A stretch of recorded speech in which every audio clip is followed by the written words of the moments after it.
8. Estimate terminal value the way practitioners do. Why every DCF needs a terminal value. A business does not stop generating cash at the end of the forecast period. It continues to operate, invest, and produce free cash flow indefinitely. The DCF model handles this reality by dividing the valuation into two parts.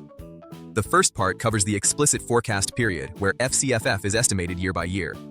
The second part captures everything beyond that horizon in a single number called the terminal value, or TV. TV represents the present value at year N of all free cash flows expected from year N plus 1 onward, discounted back to today using the same WACC applied across the projection period.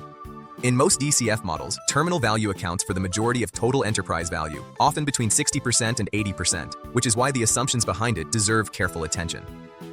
When to set the terminal value. The year in which terminal value is estimated depends on when the company is expected to reach a stable, sustainable growth rate close to the long-run nominal GDP growth rate of the economy. For an early-stage or high-growth company, that convergence typically requires 7 to 10 years of explicit projection before the terminal value can be applied credibly. For a company already in a predictable and moderate growth phase, 3 to 5 years of explicit projection may be sufficient.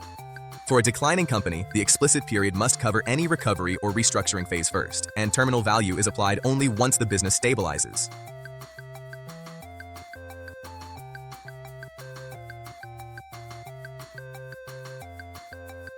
Part 2. Liquidation value and exit. Multiple method. 3 methods exist for estimating terminal value, and each suits a different situation.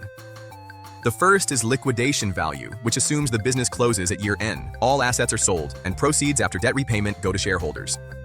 The formula estimates asset book value at year end, then compounds it by the inflation rate over the remaining useful life of the assets. This method is appropriate for time-limited projects, joint ventures with a defined exit date, or project finance structures with fixed terms.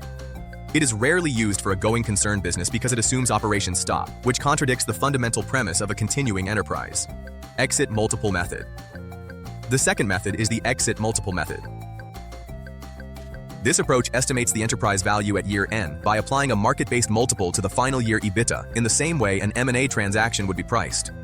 It is a hybrid model. Free cash flows across the explicit period are discounted using the DCF framework, while the terminal value is anchored to a market multiple. This makes it well-suited to private equity contexts, where the investment thesis involves buying, operating, and then selling the business at a defined exit point. For the Invita study, the terminal value sheet computes TV using an exit EV to EBITDA multiple of 20x applied to the final projection year EBITDA, producing a terminal value of approximately $10 trillion and a present value of terminal value of approximately $347 trillion after discounting at WACC over 10 years.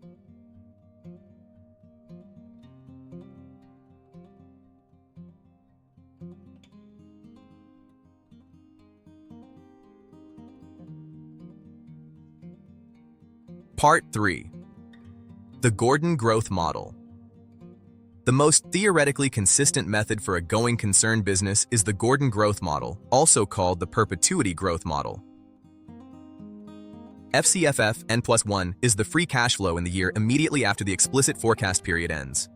WACC is the weighted average cost of capital. G is the terminal growth rate, the rate at which FCFF is assumed to grow in perpetuity. The formula calculates the present value at year N of all future FCFF growing at a constant rate G forever, using the perpetuity formula derived from geometric series. WACC must always be greater than G, otherwise the formula produces a mathematically infinite or negative result, which signals that the terminal growth rate assumption is unrealistic. G should not exceed the long-run nominal GDP growth rate of the economy in which the business primarily operates, because no company can grow faster than the economy forever. The N+1 timing rule. One practical point that is easy to miss: the formula requires FCFF at year N+1, not year N. The terminal value is set at the end of year N, so the cash flow entering the formula must be the one starting at the beginning of year N+1. In practice, this means multiplying the final projected FCFF by 1 plus G to derive FCFF N+1 before applying the formula. For the case study, the final year projected FCFF is approximately $422,965 million. Applying a terminal growth rate of 3.5% gives FCFF N+1 of approximately $437,769 million. Dividing by WACC of 11.71% minus G of 3.5% produces a terminal value of approximately $5.33 trillion, with a present value of approximately $1.71 trillion after discounting.